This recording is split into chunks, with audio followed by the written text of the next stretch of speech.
Cordial saludo para todos. Mi nombre es Lorena Parra Echeverry, estudiante de una licenciatura en filosofía. A continuación vamos a dar respuesta a las preguntas: ¿qué es la modernidad y cuáles son sus características y causas?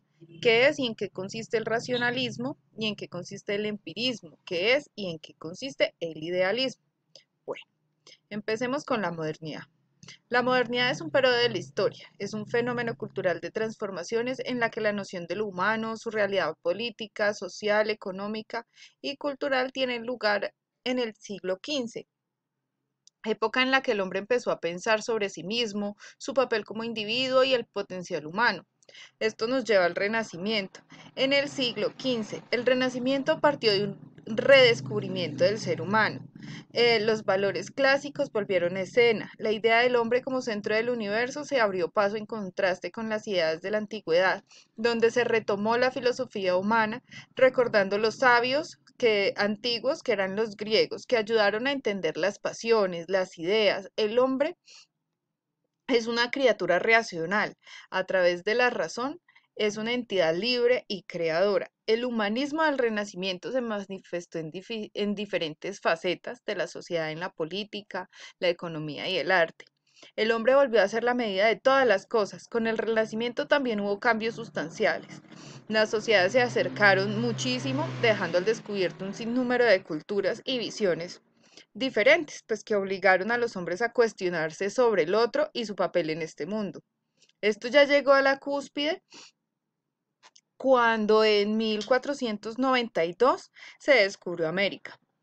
La posibilidad de una nueva realidad más allá de los mares no solo significó un enorme potencial y la apertura de un mundo más grande, sino que reveló cuestiones nuevas sobre la naturaleza humana. A mediados del siglo XVI ocurrió una reforma luterana. Esta reforma la hizo Martín Lutero en 1517, donde denunciaba los abusos de la Iglesia Católica y pues cuestionando los dogmas y las tradiciones más antiguas. En particular rechazó la venta de indulgencias que ofrecía la Iglesia para facilitar la entrada pues al paraíso o al cielo. Se empeñó en traducir las Sagradas Escrituras porque ya solamente estaban escritas en latín y solamente los de la iglesia, los integrantes de la iglesia tenían el acceso a lo que decía realmente la Biblia. Con esto las consecuencias de esta reforma le dio al hombre la potestad de decidir y la libertad de elegir sobre sí mismo. Además de la posibilidad de elección, la reforma y la publicación de la Biblia traducida le dio a entender al hombre que también era libre para conocer, aprender y descubrir por sí mismo. El papel del conocimiento y la manera de conocer fueron especialmente importantes en el siglo XVII durante las revoluciones científicas, cuando los seres humanos comenzaron a entender las leyes de la naturaleza y a manipular los fenómenos en su beneficio. El potencial humano no solo quedó en la ciencia, se traspasó a la vida política y social en particular por los ilustrados del siglo XVIII, que insistieron en la libertad del hombre para formarse a sí mismo, para decidir y valer primera vez como individuo. Lo que hace a un humano es la libertad y debe ser libre para alcanzar la felicidad. La libertad y la felicidad trajeron preocupaciones en el campo filosófico y moral, tuvieron grandes consecuencias y muy profundas en la sociedad, como la organización política, como por ejemplo en Francia, política de Luis XV tuvo que abandonar el despotismo ilustrado, abriendo paso a una asamblea que escuchara a distintos sectores de la sociedad cuyos individuos asumían pues un rol más activo en las decisiones del Estado. La culminación de todas estas ideas desató la Revolución Francesa y la redacción de los derechos del hombre y del ciudadano en 1789, aunque cabe recordar que los derechos del hombre eran solamente para el hombre. La mujer no tenía derecho, los niños no tenían derecho y los esclavos no tenían derecho. Aquí se abre una nueva etapa, la consolidación de la modernidad, ya que el individuo, su libertad, su potencial creador y la razón se ponen en el centro del mundo. Esta visión humanista, racional e ilustrada del hombre también fue favorecida por la formación de los estados-nación a final de la era napoleónica. Ahora las naciones ordenaban y regulaban individuos libres en persecución del progreso y la felicidad. A través de sus talentos y habilidades, la noción de libertad moderna dio origen al capitalismo y el énfasis en el pensamiento científico impulsó la revolución industrial al juntarse el liberalismo. Ah, y acá esto, miren, al juntarse el liberalismo, el capitalismo y la industrialización dio como resultado la desigualdad más grande en el siglo XIX. Los valores de libertad y la conciencia del hombre como ente autónomo, independiente e individualista permearon en todas las capas sociales. La verdad es que las condiciones económicas acrecentaron las diferencias de clase, donde la condición de poderosos y oprimidos no tuvo un cambio, solo se agregó un nuevo sentimiento de impotencia ante la imposibilidad de ejercer una libertad auténtica. La modernidad generó avances científicos y tecnológicos durante el siglo XIX, donde se mantuvo una noción de que el progreso y la razón llevaba al hombre hacia su libertad y felicidad. Sin embargo, las tensiones se intensificaron al empezar el nuevo siglo y adivinen qué pasó. Se desató la Primera Guerra Mundial y luego qué pasó la Segunda Guerra Mundial. Póstumo a esto ya no había valores, ya no había libertad, la racionalidad del hombre se vio como el peor de los malos chistes. La crisis llevó al fin de la modernidad como se conocía y allí empieza una nueva etapa que es la posmodernidad, bastante confusa, por cierto. La modernidad, entonces, es un proceso que duró 500 años en el que el hombre cambió su visión del mundo y asimismo para forjar la realidad que tenemos en este instante. Durante la modernidad se crearon tres corrientes filosóficas del pensamiento, el racionalismo, el empirismo y el idealismo. El idealismo es la consecuencia de las dos primeras. Entonces vamos a hablar sobre el racionalismo. Bueno, el racionalismo etimológicamente, esta palabra proviene del latín ratio, que significa razón. Se describe como una corriente filosófica que da una importancia primordial a la razón y la convierte en el principio y fundamento del pensamiento y de las actividades humanas. Varios filósofos han defendido esta posición, mas sin embargo, el racionalismo como corriente filosófica surge en el siglo XVII y da prioridad a la razón humana. La convierte en una de las corrientes filosóficas más importantes de la Edad Moderna. El racionalismo nace en Francia con Descartes, quien estableció los ejes principales, más sin embargo, después, más adelantico, Spinoza y Leibniz desarrollan teorías siguiendo la misma tendencia. El racionalismo surge a partir del rechazo de las filosofías medievales y está inspirado en el cambio de mentalidad renacentista en el humanismo. Y en la nueva ciencia, en conformidad con esto, pues Dios ya no es el interés filosófico, sino el hombre y sus capacidades. La razón se percibe como autónoma, no está subordinada a la fe y es la herramienta con la que el hombre conoce la realidad. El resultado de esto es que el conocimiento a través de la experiencia y de los sentidos no proporciona la seguridad que el racionalismo persigue. Por ello, los filósofos racionalistas no se fían de los sentidos como herramienta de conocimiento.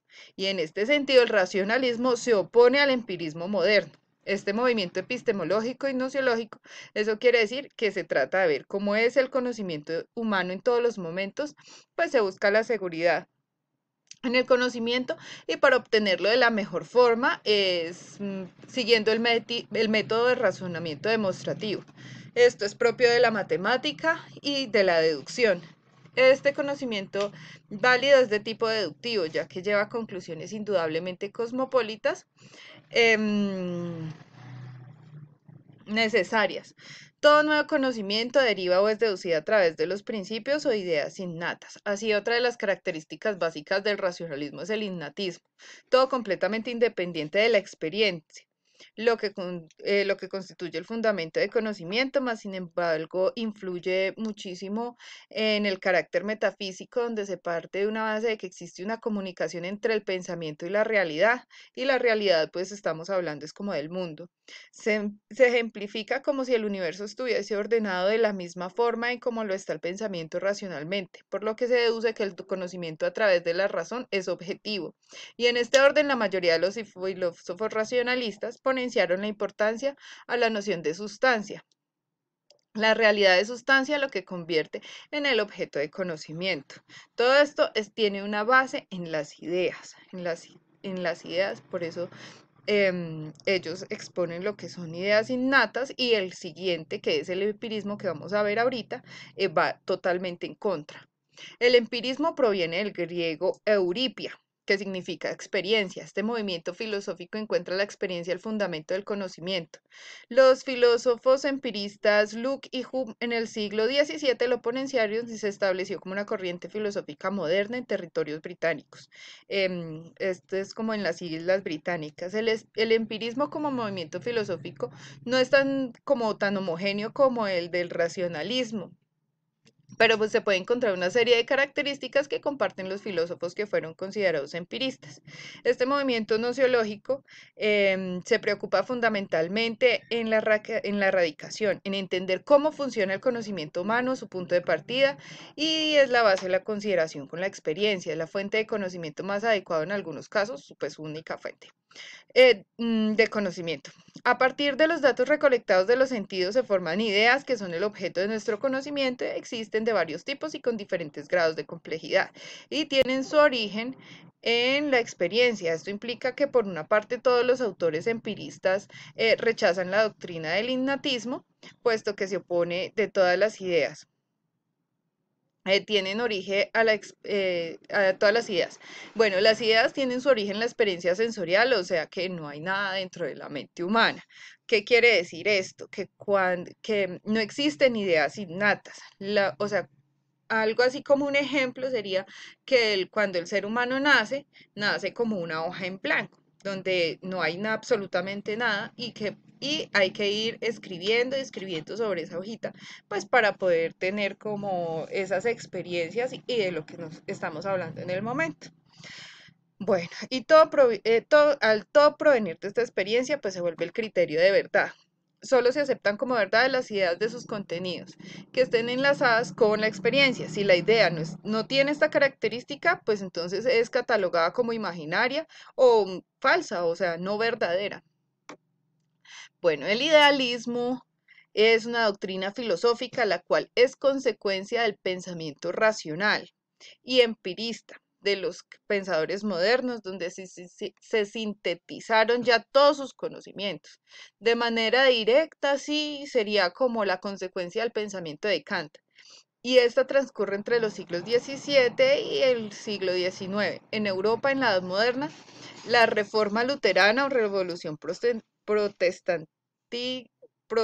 protestante incitó por medio de la libertad de pensamiento a que los filósofos postularan una nueva postura acerca de la religión que conformaba la filosofía. Kant en este momento da un aporte muy importante a las tres ramas de la filosofía, que es la epistemología, la ética y la metafísica. En sí, el idealismo es el producto de la resolución de los problemas y los temas que se habían dejado pendientes desde Kant. Hegel lo vamos a colocar. Él es el creador del sistema filosófico idealista de mayor nivel. Bastante complejo su trabajo. Su sistema filosófico es conocido como idealismo absoluto, lo cual se encuentra desarrollado en su obra Fenomenología del Espíritu.